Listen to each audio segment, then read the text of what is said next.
KPCC അധ്യക്ഷൻ K Sudhakaran മുഖ്യമന്ത്രിയാകുന്നത് തടയാനാണ് കൂടോത്രം ചെയ്തതെന്ന് തന്ത്രിയുടെ വെളിപ്പെടുത്തൽ. നിരന്തരം ശാരീരിക അസ്വാസ്ഥ്യം ഉണ്ടായപ്പോൾ താന്ത്രിക പരിഹാരം ചെയ്യുകയായിരുന്നു. പരിഹാരം തേടിയത് കെ സുധാകരൻ നേരിട്ടല്ലെന്നും ബന്ധുക്കളാണെന്നും കൂടോത്രം കണ്ടെടുത്ത തന്ത്രി റിപ്പോർട്ടറിനോട് വെളിപ്പെടുത്തി. Reporter big breaking. കെ സുധാകരന് ശാരീരികമായി നിരന്തരം പ്രശ്നങ്ങളുണ്ടായപ്പോഴാണ് ബന്ധുക്കൾ പരിഹാരക്രിയകൾക്കായി സമീപിച്ചത്. കൂടോത്രം വീട്ടിൽ കുഴിച്ചിട്ട വിവരം അറിയിച്ചു. പരിഹാരക്രിയകൾ നിർദ്ദേശിച്ചുവെന്നും തന്ത്രി. സുധാകരൻ ചേട്ടന്റെ നിർദ്ദേശപ്രകാരം അവിടെ ഒരു കർമ്മങ്ങളോ കാര്യങ്ങളോ അദ്ദേഹത്തിന്റെ നിർദ്ദേശപ്രകാരം അവിടെ നടന്നിട്ടില്ല.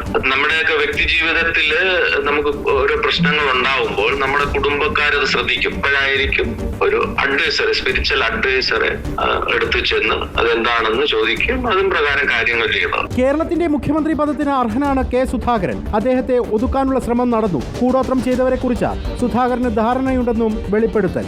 അടുത്ത ഇലക്ഷൻ വന്നാൽ അദ്ദേഹം തീർച്ചയായിട്ടും CM ആകും. അപ്പൊ അദ്ദേഹത്തിനെ ശാരീരികപരമായിട്ട് അപ്സെറ്റ് ആക്കി കഴിഞ്ഞാൽ ഈ പറഞ്ഞ രാഷ്ട്രീയക്കാർക്ക് അതൊരു വലിയൊരു നേട്ടമായി മാറും.